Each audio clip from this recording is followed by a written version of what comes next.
So hello everyone दोस्तों, क्या हाल चाल आप लोगों का। तो आज है हमारा 1000 वीडियोस की सीरीज का 127th वीडियो। सो फ्रेंड्स, आज का जो मैं क्वेश्चन लेने वाला हूं वो है रैंक ऑफ मैट्रिक्स पर बेस्ड। और मैंने लास्ट जो 121 नंबर की वीडियो थी उसमें मैंने स्क्वायर मैट्रिक्स के लिए रैंक ऑफ मैट्रिक्स डिटरमाइन की थी, बट यहाँ पे हम एक नॉन स्क्वायर मैट्रिक्स के लिए डिटरमाइन करने वाले हैं। सो अगर आप स्क्वायर मैट्रिक्स के लिए जानना चाहते हो तो मैंने 121 नंबर की वीडियो इसमें लिंक कर रखी है, वहां से देख सकते हो। Okay, so first of all तो हम जानते हैं रैंक ऑफ मैट्रिक्स की डेफिनेशन आखिर क्या है। So definition, the rank of A matrix is the largest order of a non zero minor of the matrix. Largest order होना चाहिए और जो माइनर होगा उस मैट्रिक्स का वो नॉन जीरो होना चाहिए। आप ये चीज डिटरमाइन कर सकते हो उसका डिटर्मिनेंट निकाल के। ओके, तो यहां से मैं अगर नॉन स्क्वायर मैट्रिक्स के लिए बात करूं तो मैं नॉन स्क्वायर मैट्रिक्स के लिए मैंने क्वेश्चन लिया है जिसका ऑर्डर है 3x4। m इंटू एन की वैल्यू क्या है 3x4, यानी कि 3 रोज है एंड 4 कॉलम्स है। ओके, तो यहाँ पे मेरे पास में एक मैट्रिक्स दी हुई है। अगर मैं इस मैट्रिक्स को ए नाम देता हूं तो एक नॉन स्क्वायर मैट्रिक्स के लिए जनरली क्या बोला जाता है कि अगर m ग्रेटर देन n है, यानी कि जो रोज है वो ग्रेटर देन है कॉलम से, तो हमारे पास में जो उसका रैंक ऑफ मैट्रिक्स होगा वो less than and equal to होगा n के, यानी कि जो लेस देन है उस वाले के इक्वल या फिर लेस देन होगा। अब अगर मेरे पास में जो रोज है वो कम है कॉलम से, जैसा कि यहाँ पे हमारे पास में है रोज 3 है बट कॉलम्स हमारे पास 4 है, it means m less than n है, तो वहां पे हमारे पास में जो रैंक ऑफ मैट्रिक्स होगी वो लेस देन या फिर इक्वल टू होगी m के। अब इन दोनों में आप एक चीज नोटिस कर सकते हो कि हमेशा rank of matrix less than और इक्वल टू उसी की होती है जो m या n में से कम होता है। तो minimum of rank of matrix में less than and equal to minimum of m, n। ठीक है, इनमें से जो भी मेरे पास लेस देन होगा उसी के ही या तो इक्वल होगी या फिर लेस देन होगी हमारी रैंक ऑफ मैट्रिक्स। तो यहाँ पे अगर मैं बात करूं तो मेरी रैंक ऑफ मैट्रिक्स या तो 3 होगी या फिर 3 से कम होगी।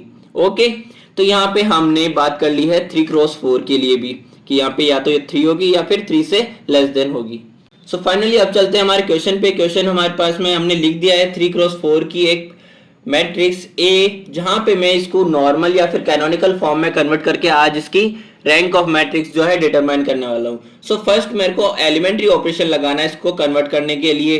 ठीक है, तो मेरे को एलिमेंट्री ऑपरेशन इस तरह से लगाना है 1 को टारगेट करते हुए कि आप 1 से जो है या तो रो में या फिर कॉलम में 1 से 0 बना सको। यानी कि मैं अगर C2 में बात करूं, C2 यानी कि जो हमारा सेकंड कॉलम है, सेकंड कॉलम में अगर मैं बात करूं तो यहाँ पे 2 है एंड यहाँ पे मेरे को 1 दिख रहा है, तो आप चाहे इधर प्रोसीड करो चाहे इधर प्रोसीड करो। मेरे को अगर यहाँ से 0 बनाना है तो 2 - 2 करना पड़ेगा, यानी कि 1 ही इकलौता ऐसा एलिमेंट है जिसको मैं 2 से मल्टीप्लाई करके -2 करूंगा तो मेरे पास में 0 आ जाएगा। तो मैंने C2 में ऑपरेशन लगाया C2 - 2C1, C2 - 2C1, 2 × 1, C2 4 minus of minus का 2C1, यानी कि 2 × 2 4 हो जाएगा।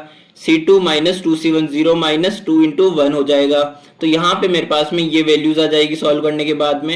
एंड C3 में भी मेरे को एज इट इज लगाना है क्योंकि C3 में 1 है, तो 1 से 1 माइनस करने पे तो मेरे को डायरेक्ट 0 मिल जाएगा। तो 1 - 1 0, 3 माइनस ऑफ -2 यानी कि 3 + 2 2 हो जाएगा, 5 हो जाएगा एंड 2 - 1 हो जाएगा 1। और यहाँ पे मेरे पास एज इट इज है, मैंने कोई छेड़खानी नहीं की है। तो यहाँ से मेरे को जो मैट्रिक्स मिली है वो मैट्रिक्स मिली है ए, जहां पे मेरे पास में 3 जो है इस फर्स्ट रो के 3 जो है 0 मेरे को मिल चुके हैं। अब यहाँ पे मुझे आगे 0 बनाना है, तो मैं क्या करूंगा कि जो हमारी सेकंड रो है उस सेकंड रो में मुझे अगेन क्या दिख रहा है 2 दिख रहा है और मेरे को 1 भी यहाँ पे खुला दिख रहा है। अब मेरे को इसको 0 बनाने के लिए -2 + 2 × 1 कर सकता हूँ, यानी कि R2 प्लस में 2R1 कर सकता हूँ। तो R2 में मैंने ऑपरेशन लगाया तो यहाँ पे तो मेरे पास 0 बन जाएगा, बट यहाँ पे कुछ है ही नहीं तो ये इनकी वैल्यू को छेड़ भी नहीं सकते। तो यहाँ पे ये वाली चीजें एज इट इज रहेगी, आप जब लगा के देखेंगे तो भी आप चेक करेंगे यही होगा। अब हम बात करते हैं R3 में। R3 में अगेन जो हमने काम C3 में किया था 1 - 1 वही R3 में करेंगे, 1 - 1 0 हो जाएगा एंड -2 - 0 ये तो तीनों ऑलरेडी 0 है तो ये इनका क्या ही बिगाड़ लेंगे।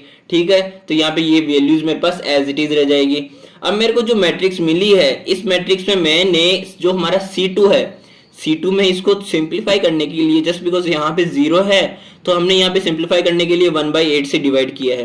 तो मैंने 1/8 से डिवाइड किया तो यहाँ पे मेरे पास में 1 आ गया एंड यहाँ पे मेरे पास -1/4 आ गया। ठीक है, अब मैंने क्या किया कि जो हमारा C3 है यहाँ पे 5 दिख रहा है मेरे को, तो C3 - 5 ऑफ C2 किया है। तो यहाँ से मेरे पास में 5 - 5 करके 0 आ जाएगा एंड 1 माइनस 5/4 यानी कि माइनस माइनस प्लस हो जाएगा। तो 1 प्लस 5/4 मेरे पास क्या आ जाएगा, 5 प्लस 4 9/4 आ जाएगा यहाँ पे मेरे पास। तो 9/4 आने के बाद में मुझे यहाँ पे देखो, यहाँ पे ऑलरेडी मेरे को 2 1 मिल चुके हैं एंड ये भी मेरे पास 0 में कन्वर्ट हो गया। ओके, तो यहाँ पे मेरे को अब फाइनली जो हमारी थर्ड रो है, इस थर्ड रो में चेंजेस करने हैं ताकि मैं इसको सिंप्लीफाई कर चुकूँ हमारे जो नॉर्मल फॉर्म है आइडेंटिटी जो मैट्रिक्स में कन्वर्ट करने हैं इसको, उसके लिए। तो यहाँ पे R3 में मैंने लगाया 4 ऑफ R3, इसको मैंने जस्ट 4 से क्या किया है, मल्टीप्लाई किया है। तो यहाँ पे मैंने R3 में 4 से जब मल्टीप्लाई किया तो यहाँ पे मेरे पास आ गया, ये जब 4 से मल्टीप्लाई होगा टर्म तो मेरे पास में -1 आ जाएगा। एंड अगेन जब 9/4 मेरे पास 4 से मल्टीप्लाई होगा तो 9 आ जाएगा। एंड -8 जब मल्टीप्लाई होगा तो माइनस का 32 आ जाएगा। अब यहाँ से हमने डिनोमिनेटर को तो रिमूव कर दिया, ठीक है। तो अब मेरे को जो R3 है उस R3 में अगर मैं R2 को ऐड करूँ तो यहाँ पे -1 है, तो यहाँ पे +1 से क्या हो जाएगा, ये 0 एंड यहाँ पे तो 0 है, तो ये इनका क्या ही बिगाड़ लेंगे, तो अगेन ये 9 एंड -32 रहेंगे। सो यहाँ तक हमने सॉल्व कर लिया। अब इसके बाद में मैं क्या करने वाला हूँ, जो हमारा C3 कॉलम है, C3 कॉलम में मैंने 1/9 यानी कि 9 से मैंने क्या किया है, डिवाइड किया है। तो मेरे पास ये भी 1 में कन्वर्ट हो गया। तो मैं फाइनली क्या कह सकता हूँ कि ये जो मेरा टर्म है ये मेरा I3 बन गया है। यहाँ तक का रो एंड कॉलम जो है मेरा I3 बन गया है। थर्ड ऑर्डर की आइडेंटिटी मैट्रिक्स बन चुकी है जिसके डायगोनल एलिमेंट्स क्या है, 1 1 1 ईच।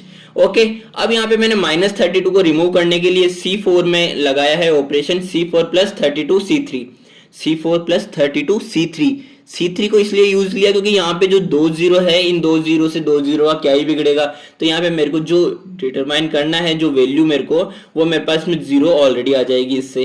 तो ये मेरे पास में कैनोनिकल फॉर्म में कन्वर्ट हो चुका है, या फिर नॉर्मल फॉर्म कह लीजिए, जहां से मैं कह सकता हूं इसको I3 ऑफ 0। अब ये I3 जो है, ये मेरे पास 3 जो है ये डिनोट कर रहा है इसकी रैंक ऑफ मैट्रिक्स को। तो रैंक ऑफ मैट्रिक्स हो जाएगी नंबर ऑफ नॉन जीरो रोज, यानी कि ये भी ये भी ये भी। अब यहाँ पे 3 हो जाएगा रैंक ऑफ मैट्रिक्स, जहां से मैंने स्टार्टिंग में जो डिटरमाइन किया था कि हमारे जो लेस होगा रो एंड कॉलम में से, यानी कि 3 उसके या तो इक्वल होगी या फिर लेस देन होगी। तो यहाँ पे 3 जो कि हमारा इक्वल है रोज के, वो हमारा हो जाएगा रैंक ऑफ मैट्रिक्स।